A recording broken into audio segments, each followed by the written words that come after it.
Welcome, everyone. Thank you for joining today's webinar presented by Global PMI Partners, the Post-Merger Integration Specialists. I'm Jen Koppen, the moderator for today's event. Our topic is Overcoming Cultural Differences in Cross-Border M&A. This is the fourth topic in our webinar series, dedicated to the post-merger integration process. I'll talk briefly at the end of this presentation about our previous and upcoming webinars and how you can register. During the presentation, if you have any questions, please type them into the Q&A box. It should be located at the top or bottom of your screen. We aim to address as many as we can at the end of the presentation, so feel free to type in your questions at any time, and I'll add them to the Q&A list. Also a reminder that a recording of this webinar will be sent to you and available on our website at gpmip.com. Let's begin with an introduction to our presenters. Robert Yu, our partner in China, is an expert in M&A strategy with over 30 years of professional experience in the United States, European Union, and Asia. He's a prominent speaker at M&A summits and has also co-authored the book Cross-Border Mergers and Acquisitions in English and Chinese. Robert Heaton is our Senior Executive Advisor, heading our Australia and New Zealand office. Robert has held sales and operations leadership positions in Europe, North America, and Asia.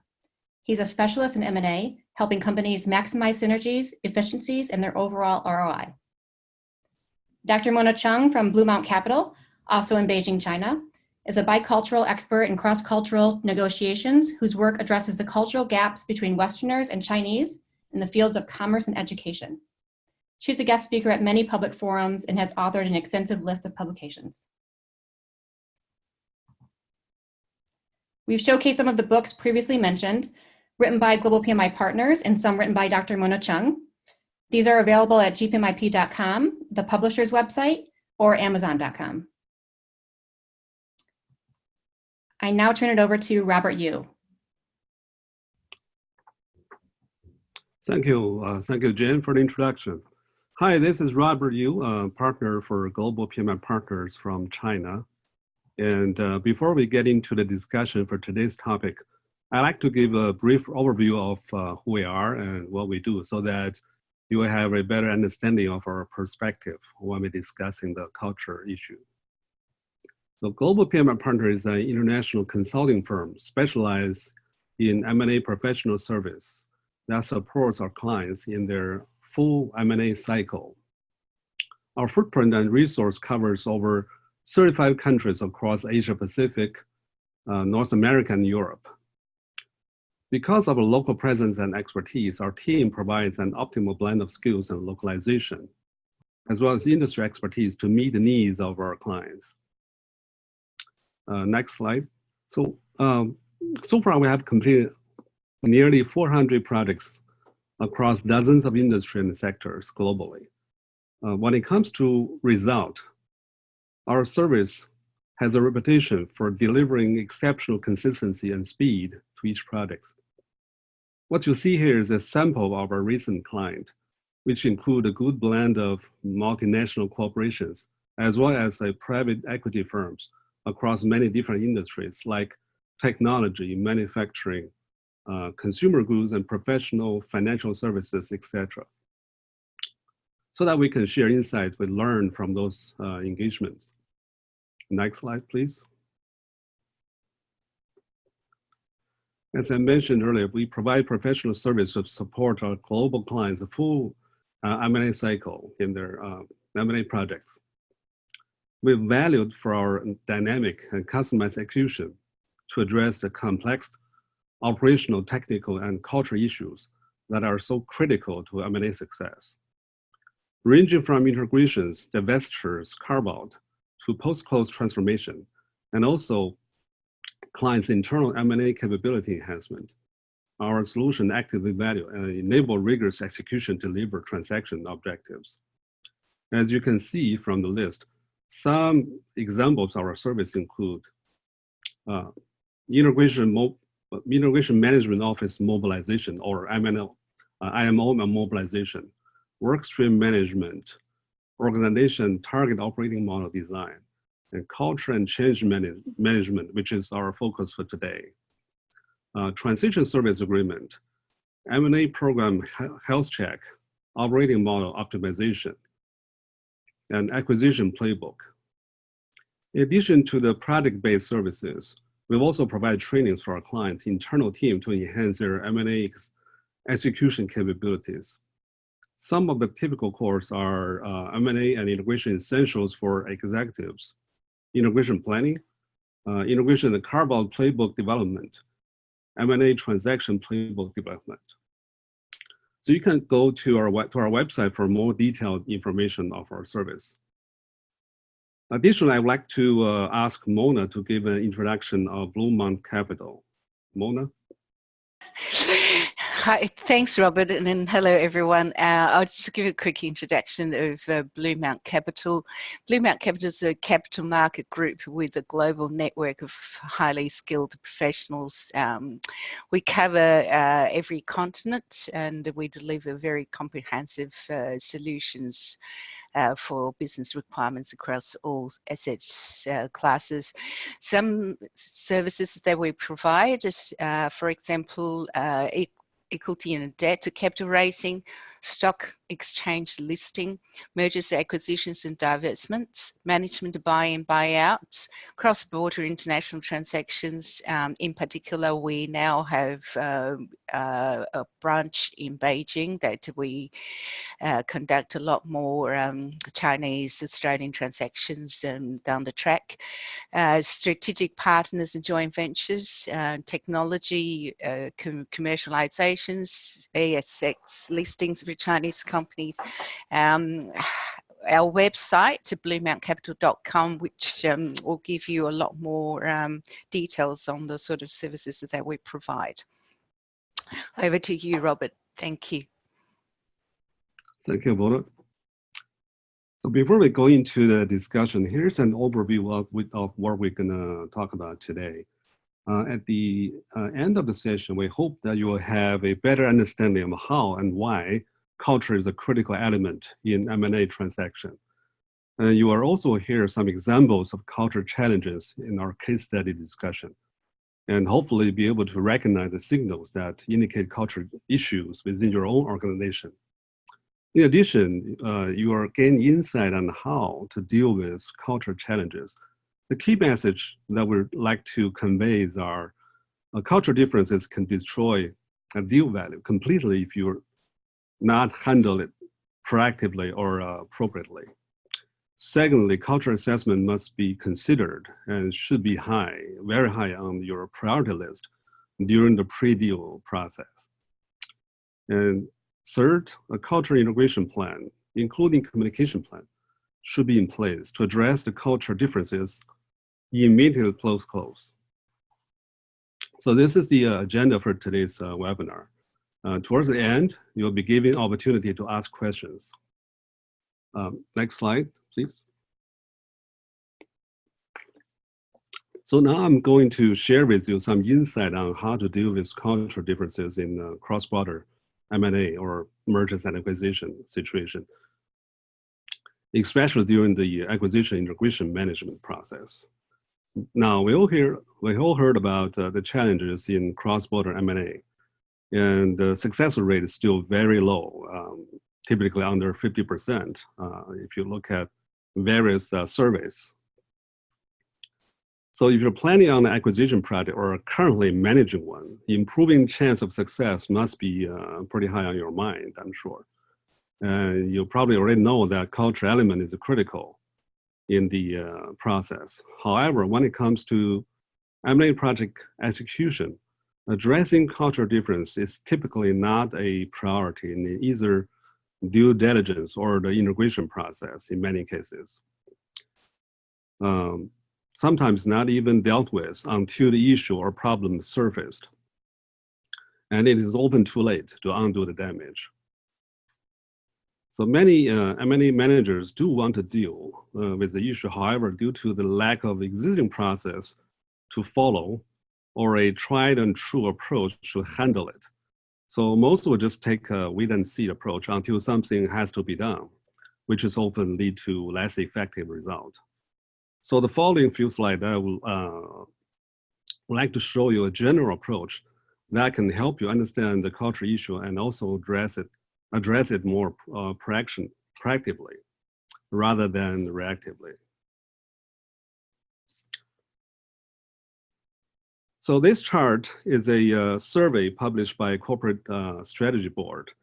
It is a result of a survey with over 400 M&A managers regarding their past experience in the M&A projects that they managed. As you can see from the survey, the top most critical element in the successful managing M&A project are all people and soft factor related. So, and then culture is the top one on the list. So in order to understand why culture is so important,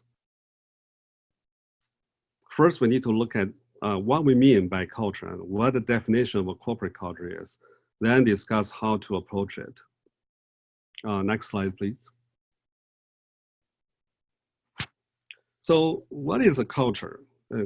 Generally, culture we normally refers to people's value, traditions and ways of communication, interaction, and identification. So very common, the language, histories, music, and arts are a very common element of a national culture.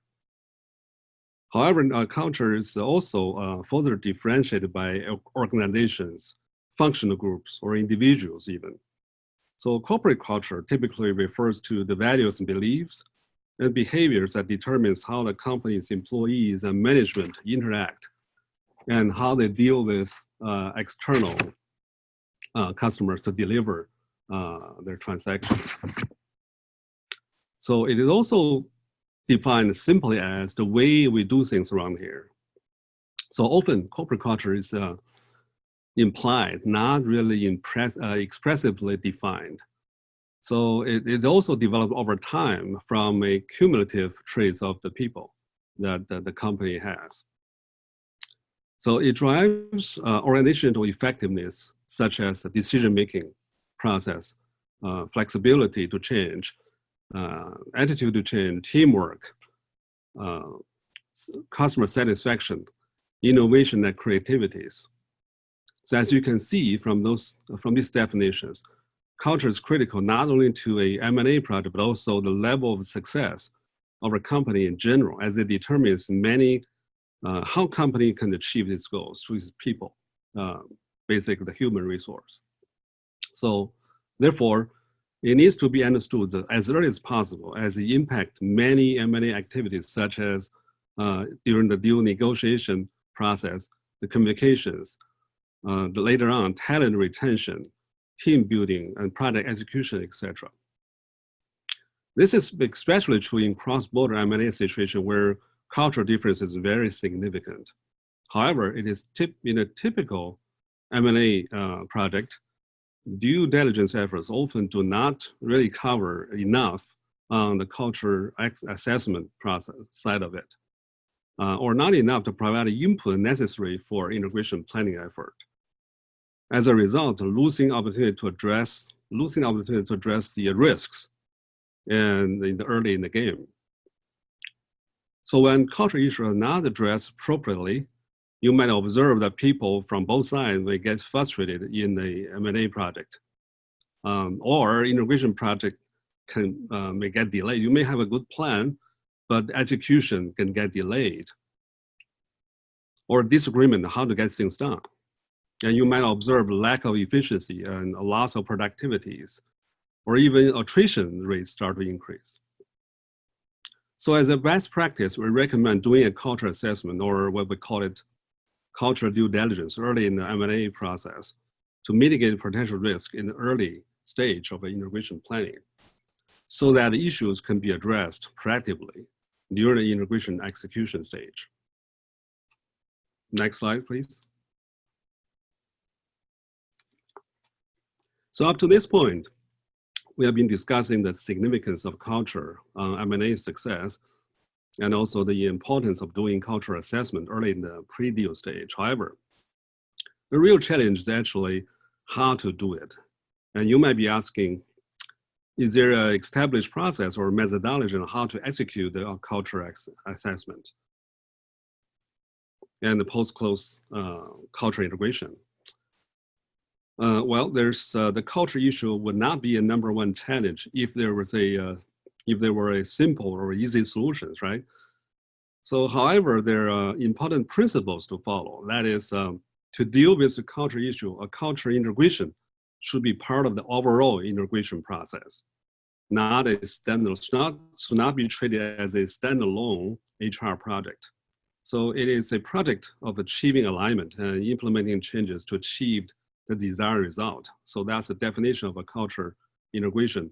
And that's also a way to address the culture differences in the M&A project. So culture integration consists of, in general, consists of 3 elements. One is culture assessment, culture integration planning, and implementation. So it should always be consistent with the deal rationale and integration strategy.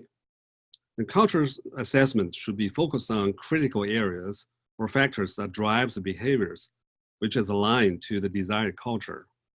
It is when you, so that is, what I mean is when you design a culture assessment, the interview questions should be very specific and relevant to desired behavior. It should not be based on a set of generic questions from a checklist.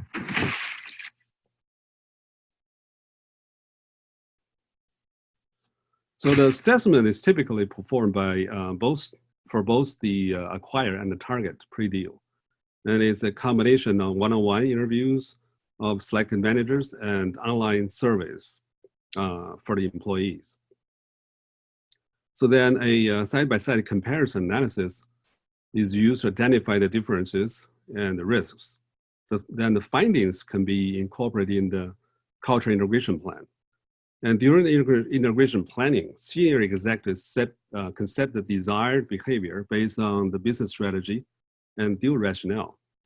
Typically, a workshop may be used to achieve alignment and consensus among the senior executive members in regard to a new mission statement, visions and values, as well as the desired culture.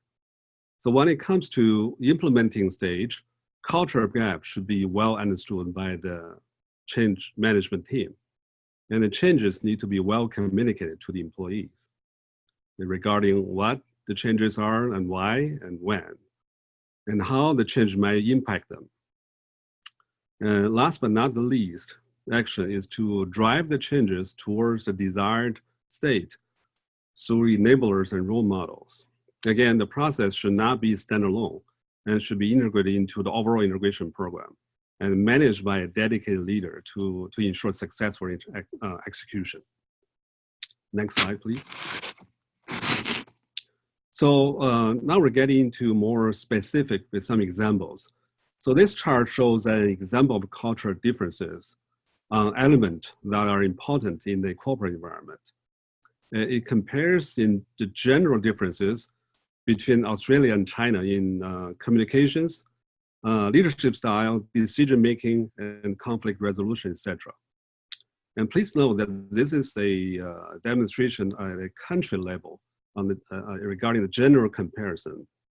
This is just a starting point for a cultural assessment, but definitely not a specific due diligence for a particular M&A project.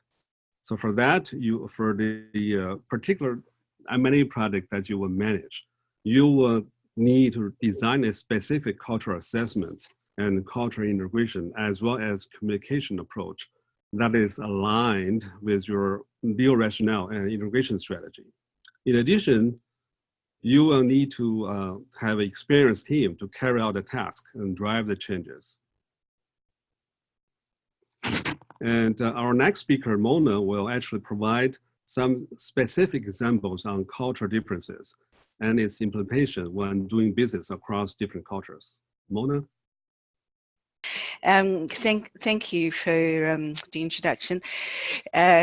Look, my area of expertise is specifically to do with the Chinese business culture. So the examples I'll be using will largely be related to transactions that to do with Chinese and Western cultures in a large degree to the Australian businesses.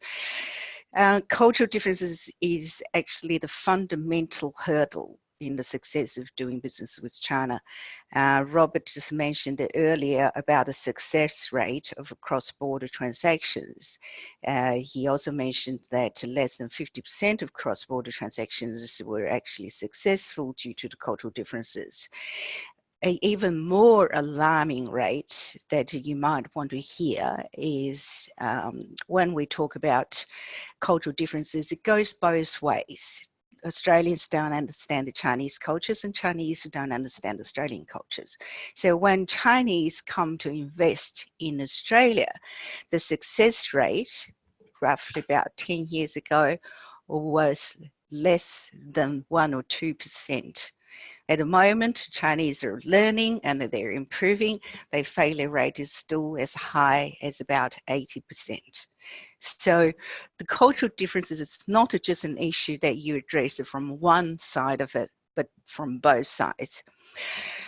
The fundamental issues we often have in a cross-border transaction, cross-border transaction is people actually don't know what they don't know. Therefore, they don't know where to go for help, what sort of questions they can actually ask. Often the cultural problems can be seen as a small thing. Maybe you said something that's just a very simple sentence. The way Chinese communicate, which Robert mentioned in the earlier slide about the high context and low context culture. Chinese language itself, it's a high context culture. So for the Chinese in communication, it's not all into what you say, it's all reading between the lines. So for the Chinese to read between lines of what an Australian counterpart said, and they might have interpreted that incorrectly, which then they take it as a totally different understanding and down a totally different path, which is what we refer to as the butterfly effect. It may seem to be a small thing. I hear this often from Australian counterparts is, you know, that was just a small thing. If you didn't understand, why couldn't you ask? Again, that's part of the culture, that you don't embarrass people. You don't embarrass yourself. You don't say, I didn't understand, by asking. So what we're now talking about is the cost of not understanding about a culture, and therefore the opportunity cost of doing a transaction. There are no shortages of examples of huge costs that's incurred in failed transactions. One of the classics is the CITIC and iron ore mine in West Australia, which is a typical of an example of a case of Chinese who do not understand Australian cultures. Billions of dollars have been poured into that mine so far, and still not profitable. And another classic is the joint venture between KLM and Italian airline, and that was a cost of 214 million euros some years ago. Another classic example, which is in my book, of Foster's, which is $1 billion down the drain. So we have no shortage of the cost of opportunities that corporations have wasted. Therefore, if you are not aware of the cultural differences, you're definitely going to be struggling. Next slide, please. Chinese do businesses purely based on trust and relationship. Chinese don't do businesses with people if there is no relationship of trust. To establish that trust and relationship takes time. So you get to hear from the Chinese all the time, so and so is my contacts, and they family, friends, relatives, friends, and sometimes we go through this exhausted list of how this person is connected.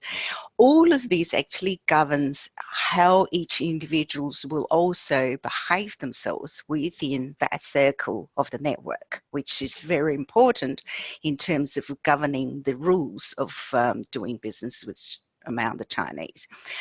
So for any Westerners, foreigners, Australians, when you come into a system of a huge web of network, clearly you're disadvantaged at the start. For Australians, of course, you know, it takes time to build that relationship, and that doesn't come sort of overnight. In terms of trust, among the Chinese, there are ways that the people actually divide people into groups and how people actually establish the trust among these certain groups. Among the Chinese themselves, the mainland Chinese as a group, but the subcultures around mainland China as well. For example, someone who comes from Shanghai versus someone who comes from Beijing, when they come together to do business, there's also the issue of the subculture that they may not have that trust. But overall, in comparison, if the mainland Chinese are trying to do business with Chinese from overseas, let's say Hong Kong or Singapore, they're bit different in terms of culture. So you have your groups of the overseas Chinese, the mainland Chinese, and you have the Australians, which often will be totally in the outer group. And some of the Australians perhaps will never been taken into the inner group among the mainland Chinese or the overseas Chinese groups. Next, please.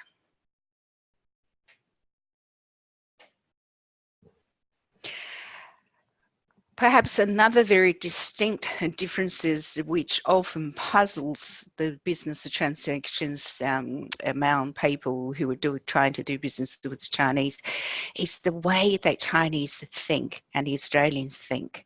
I put it in two models which may demonstrate the way the Chinese thinks in a sort of a star model, which they can actually link multiple projects, multiple ways of doing things. You often find that you go into a meeting with Chinese, they put 2 or 3 phones on the table. And nowadays, Chinese are more aware of the Western ways of doing business. So less and less you actually see people going into meetings and answering phone calls straight away, which used to happen 10, 15 years ago, was very common. Where the Australian thinking is a linear model. We look at one situation, we look at what's the cause of the situation, we're therefore trying to work out how to fix this problem, what's linked to this particular event. The other events, we're going to deal with it separately. They're all on a linear model. Where with the Chinese, they think in a way that everything is linked, which they are, because of this big web of network. And you pull one tiny little string and you will find that the other larger part of the web may be affected. Therefore, sometimes it may seem to be a very small action by the Chinese. Why wouldn't you do such a thing? I often get that question from my Australian colleagues. You know, this is only a small thing. Why wouldn't you do this? Because you can't do such a thing because so-and-so and so-and-so and so-and-so and so-and-so are all linked within this web and they will all be affected. Next slide, please. Comes to negotiations with Chinese. Often that negotiators from Western countries has mistaken the fact that Chinese are actually quite tough negotiators. And I spent over 15 years in tertiary sectors in Australia as well as overseas in China. One of the distinct differences I actually have seen over the years is in Australian universities, we barely touch on the topic of negotiation, let alone cross-cultural negotiations. Where in Chinese universities, for commerce students, negotiation is usually a compulsory subject. I'm a guest professor at NCUT in Beijing. NCUT has a negotiation lab. Not only they run a compulsory subject for all of the commercial students, they also run commercial negotiation simulations all the time. They even run a competition within the university, and every year among all the Chinese universities, they run a national negotiation competition. I've coached students on these negotiation teams, I've actually seen the difference over the years. Over the years, I've seen the differences where they actually improve with especially the language skills.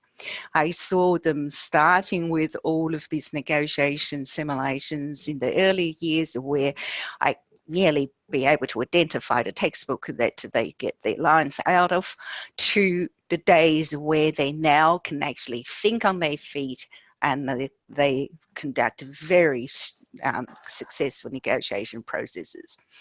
We, in comparison, we don't have that sort of training as a start in Australian universities and many of the Western universities. So in negotiation, face, it's a major concept in the Chinese culture, plays an important role. Therefore, sometimes in the moral gain, not the actual material gain, because the moral gain gives them the face, the saving effect, is more important, which is something often the Australians cannot understand because we can't see the results of it. In terms of negotiation preparations, Chinese students are taught and trained in a way to prepare the negotiations, that they do multiple levels of rehearsals. We often find that to teams, we see this very frequently with the Australian business people. We hop on a plane, we get there, and we just face whomever is going to be there, and let's do the negotiation with none or very little preparation. Certainly not something that's being advised to do and could be quite deadly. Try to avoid going into a negotiation meeting with one person. You will generally find that on the other side, when you walk into a negotiation conference, the Chinese will have a team of people there. And the way that Australians try to do the negotiations, they often think about costs. How do I reduce costs? For example, they start with saying, look, I'm not going to have my own interpreter. I go to China, pick up anyone who can do interpretation. Interpretation is actually very different from translation. And you can pick up a translator. That doesn't necessarily mean that the translator can do interpretation to start with, let alone you've got all sorts of other issues in terms of technical knowledge, personalities and relationships, etc. It's not an easy thing to do, to pick someone up just on the ground to say, look, you help me to do the translation to negotiate. And very often I see Australian teams relying on the Chinese team to provide an interpreter for them, thinking, well, I'm saving costs. Again, that's a false economy. Without your own interpreter, how do you actually trust that everything has been translated absolutely accurately and you actually had a full understanding, let alone the time that can be utilized in negotiations sometimes can be very, very critical. So what's the critical point in the cross-cultural negotiation exercise? Is a person who actually understands both sides of the culture, as well as being able to maneuver across cultures at the time when it's necessary, is the critical success factor. Next slides, please.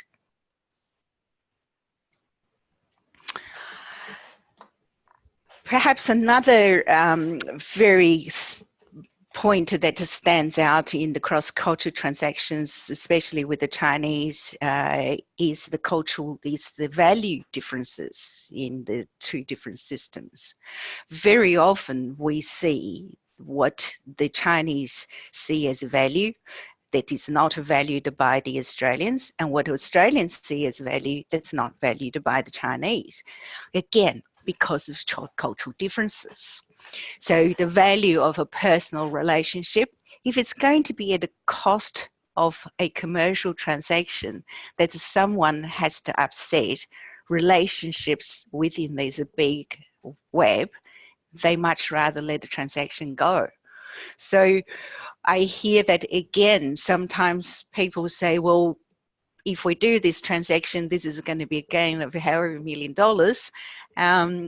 On the other side, you're going to upset this relationship.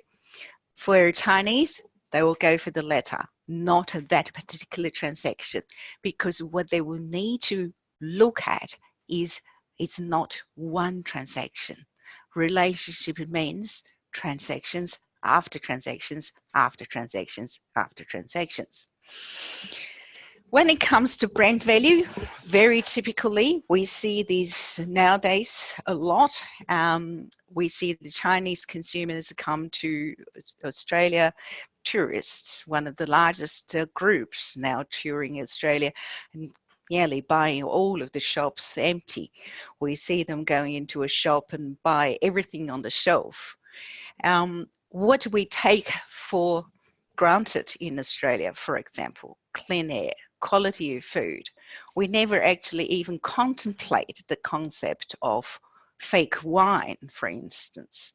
You talk to an Australian about fake wine, they will go, what do you mean? Where it's a concept in the Chinese market, people actually do go through the trouble of making fake wine by not using grape juice full stop.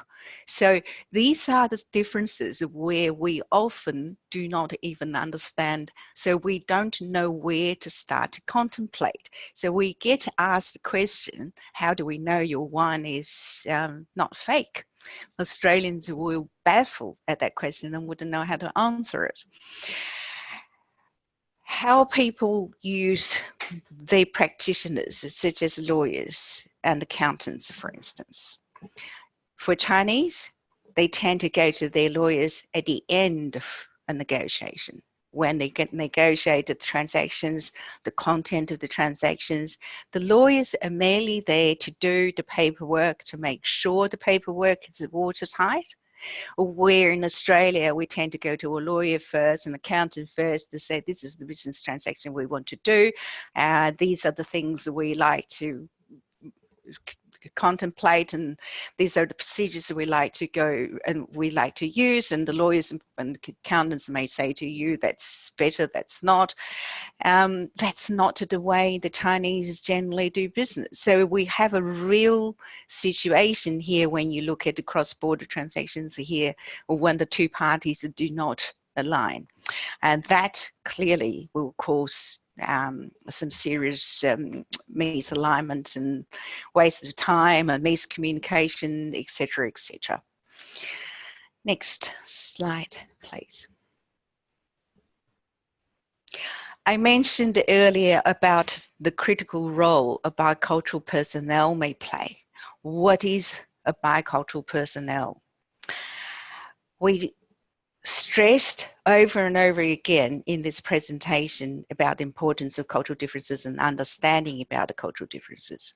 Each one of us is an individual. We brought up in a society where we're formed within a culture of that society.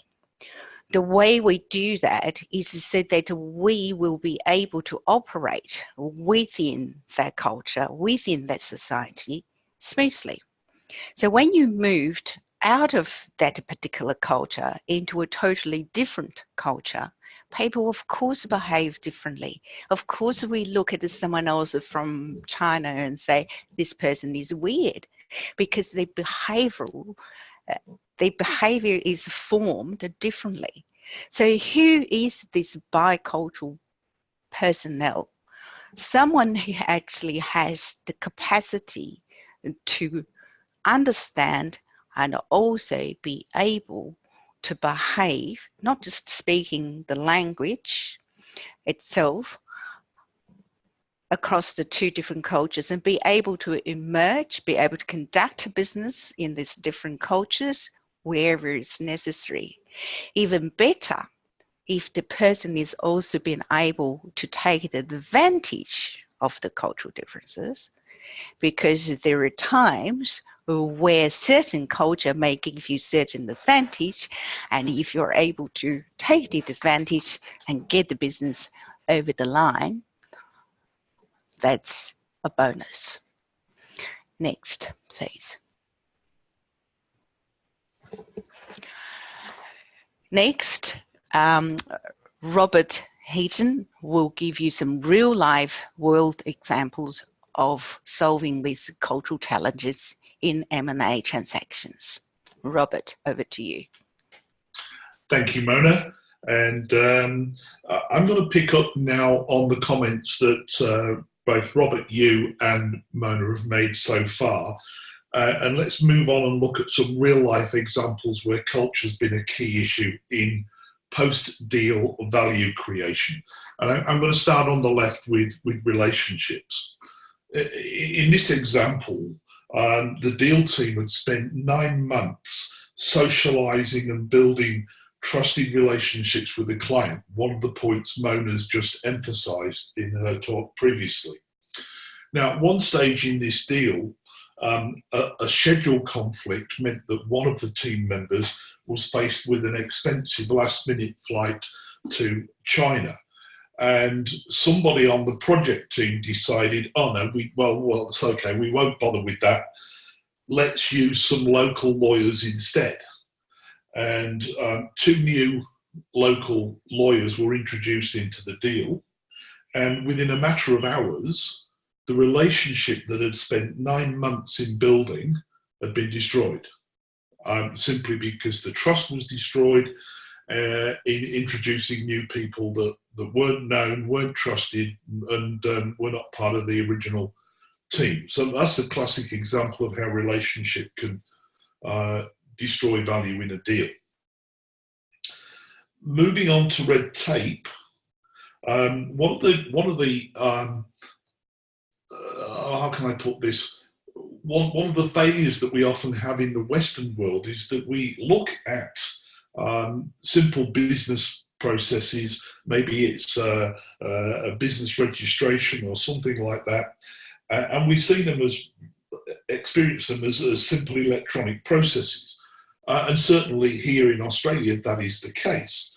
But the unfortunate thing is that we find out that in China, a large part of it is paper-based still, and that the actual process is often plagued by multiple interpretations of what the regulations need to be. So what might seem like an overnight process to us can in reality often take several months. And just to emphasize the point, it's in simple areas like this where a bicultural, bilingual specialist can be valued, not just in the more complex aspects of the deal. Moving on to communications, Mona's point about bilingual, bicultural expertise is very valid. Communication in English may be fine in social settings when we're talking on cross-border deals. But when it comes to complex business, legal, or technical aspects, it can quickly lead to misunderstanding and disagreement, both of which will ultimately impact deal value. And similarly, when we talk about business culture, the same difficulties arise. If we don't understand and respect the cultural complexities in cross-border deals, then you're going to quickly lead to misunderstandings, disagreements, and of course, in the worst case, the deal can collapse completely. In the less than worst case, you find out that you're losing value on the deal, and that certainly is not a place you want to find yourself. And lastly, human resources. In the post-deal environment, in China, the human resource culture is one that favors small teams with clear hierarchical lines of decision making, whilst here in the Western world, in Australia particularly, we're much used to delegating authority and allowing individuals to have responsibility for particular tasks and outcomes. And you know, there's nothing wrong with either side, but a keen understanding and a respect for the way that other organizations and other cultures deal with these issues is critical to post-deal success. And a failure to recognize that can again put the deal in reverse quite quickly and will also result in significant value loss. Next slide, please, Jen. So I'm going to look at a couple of examples where culture has caused major disruption. These are not China-based, as with the previous slide I talked about. But in fact, my second example is a local experience here in Australia. But equally, you'll see it demonstrates the impact that culture can have. So let's look at this 2015 acquisition by a tech industry company. This was a Singapore business that was acquiring a Korean-based cyber technology expertise to strengthen its networking technology. The value creation that was recognized included somewhere between $30 and $50 million of cross-sell and upsell opportunity over a 3-year period. Now, the first error in this one was that the due diligence on this completely ignored culture. And in fact, the due diligence was done from behind a desk in the North American corporate headquarters of the acquiring company.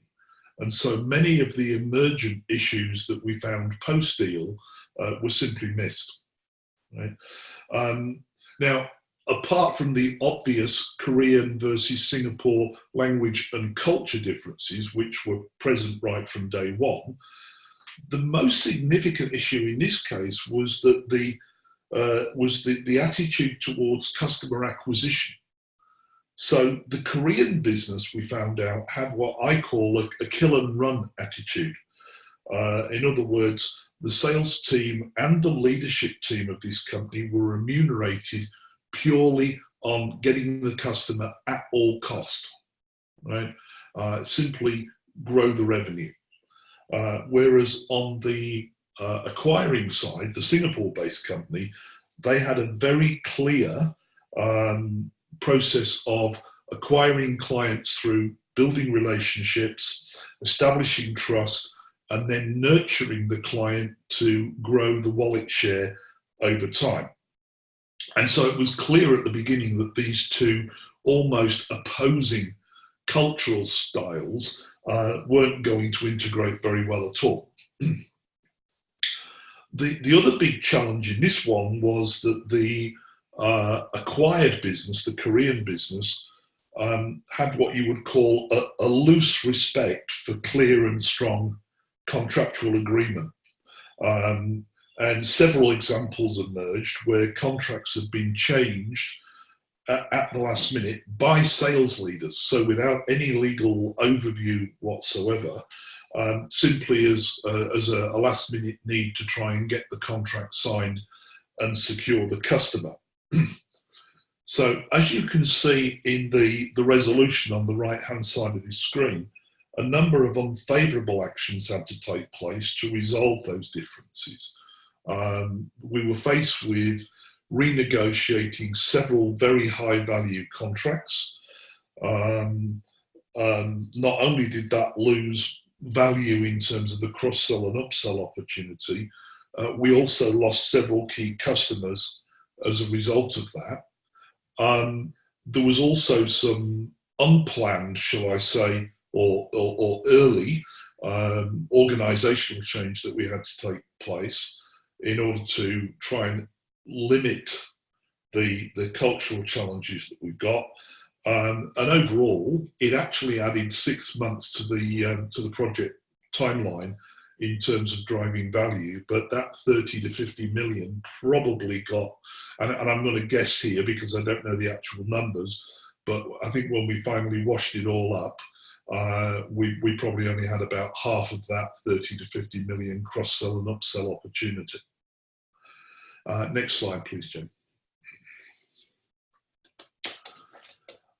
And this one is actually local. This was a $5 billion industrial corporate that's headquartered here in Australia, and they acquired a $30 million local technology business. I'm not going to go into the technicalities of that. Safe to say that the expectation was that the technology would value add to basically the commoditized product that the company manufactured. The expectation was that the corporate salespeople and the acquired technology salespeople would go hand in hand on joint customer calls and sell the added technology value to the commodity product. Now, what happened in reality was that there was an immediate 700-pound gorilla, almost bullying behavior by the corporate sales and marketing teams towards the much smaller technology company. Not only did that create internal friction, right, but those 700-pound gorilla tactics started to play out in front of the customers. Worse still, the client actually had its own integration team at the time, and it's fair to say that they were made up of recent graduates, and they were wholly inexperienced in both recognizing and knowing how to deal with the cultural issues. So, as you see, resolution, it needed very early intervention by executive leadership to deal with this. We needed internal workshops with both parties present, and we actually had to do some early relocation of the smaller company into corporate locations to try and smooth out some of those cultural issues. But as we stand here today, those challenges are still ongoing. Now we're coming to the end of our webinar here. Can you move on to the next slide, please, Jen? So if you allow me, I just want to provide some concluding comments on where we've got to. If you think about what Robert, you said at the beginning, the comments that Mona's made, and the practical examples that I've just walked through. Right? Culture's one of those hidden dangers that you've got to consider as a key component of any post-deal creation. Right? But those cultural challenges are just as likely in local deals as they are in cross-border deals. So it's not just a language and national culture issue, but it can also play out in terms of behavioral issues between various companies themselves. The reality is that culture can destroy a deal literally overnight if it's not being considered properly. And on the contrary, if you actually pay proper attention and respect to culture, it can actually drive significant post-deal value. So the recommendations from our point of view, always make sure that you've got experienced bicultural resources on cross-border deals. Right? Make sure that you address culture as part of the pre-deal due diligence. Right? Carry out a cultural assessment as early as possible so that you've got at least a scientific method of being able to identify the various cultural components and the degree of impact they're going to have on your deal. Make sure, of course, that it's part of any post-deal implementation plan. And invest time in helping both pre- and post-deal teams understand and respect where those cultural differences are going to occur. Making sure that you've got that built into the plan and that there's consistent, culturally sensitive communication managed across the whole deal life cycle. And of course, it goes without saying, encourage and reward cultural improvements. So that brings us to the end of the presentation portion of our webinar today, and I'll hand over now to Jen for Q&A and closing comments. Thank you, Robert, and thank you, speakers. This is our Q&A session. Feel free to type in your questions and we'll do our best to get them all answered. If not, we will follow up with all of you that have sent some in. We have a couple questions already. The speakers talked about doing cultural assessment as early as possible. Can you give us an indication or recommendation on when exactly it should be done? Robert, would you like to take that one? Yes, Jen, thank you for the questions. So ideally, as we already talked about, we would recommend that it should be done very early in the due diligence process, especially for those strategic acquisitions where human capital is very critical. At the minimum, the deal team should be well informed before about the cultural differences and be prepared to embrace the difference. We understand, however, in many cases, the resource might not be available or may be limited, or the timing might be restricted to not allow for early execution of cultural assessment prior to deal signing. So in these situations, company typically would engage proper resource, either internally or externally, to do a expedited cultural assessment prior to deal closing, and use the findings to drive the day one and post-close communication and integration plan. So in other words, ideally before signing, but not as should not be as late as deal closing. So ideally before deal close, so that you can address the culture issues from day one. So that's the answer. Wonder if others can have any other input or would like to have input on this. Thanks, Robert. I think we can move on to another question. What would you do if you uncovered significant cultural issues during due diligence? Robert Heaton, would you like to talk on that? Thank you, Jen. Look, I think if you've uncovered significant cultural issues during due diligence, you've got an obligation to at least look at the value of the acquisition and make some serious questions about whether and how the acquisition should go forward. If nothing else, it's a key point where you need to understand what impact those cultural issues you've uncovered is going to have on the deal. And you've also got to do a risk assessment on how well you believe those cultural factors can be managed and successfully managed to that effect. I've actually been in a couple of scenarios in my tech industry career where the recommendation on a couple of acquisitions was not to proceed.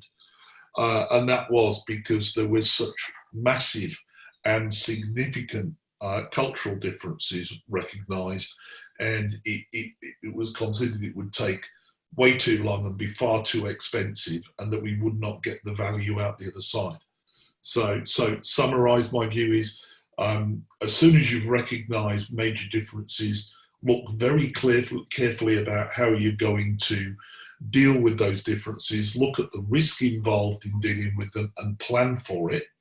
And if you find yourself in a scenario where you consider the risk is too high, then unfortunately you've got to consider whether you should go ahead with the deal or not.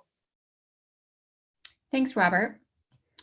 I have another question here. What are some findings from the culture assessment, and how does the information get used to drive the integration? Robert, would you like to take that one as well? Yes. So typically, culture assessment provides an opportunity to identify what are the main values and beliefs and the directions that both the acquired and the target companies. Usually through the surveys or interviews, the management or senior executive describing themselves as a group, and also provide information on what's the main leadership styles and decision-making process, as well as management capabilities, employee engagement and motivations approach, such as how strategy and direction gets communicated to the employee, or how they get motivated or measured, as well as rewarded and promoted, etc. So additionally, the assessment can also provide an insight on common concerns of senior management and medium managers from both sides, And so this information will provide a guidance on how to make the team work together to support the desired culture, and how to make changes to the organization structure, and how to make adjustment to HR practice, as well as how to build team to drive effective execution of strategy, initiatives, and projects. So as part of the culture integration effort, it is critical to communicate what's changing and what's not, and also what's desired and what's promoted. So, and also what's really means to the employees, so that they would be able to embrace changes. Thanks, Robert. I think that's all we have for the question area. We have a few more questions, and we will be sending those out to everyone so that you can have the answers to those. I just want to thank everyone for joining today. At Global PMI Partners, we strive to provide M&A knowledge to simplify your post-merger integration process. In order to do this, we rely on your feedback.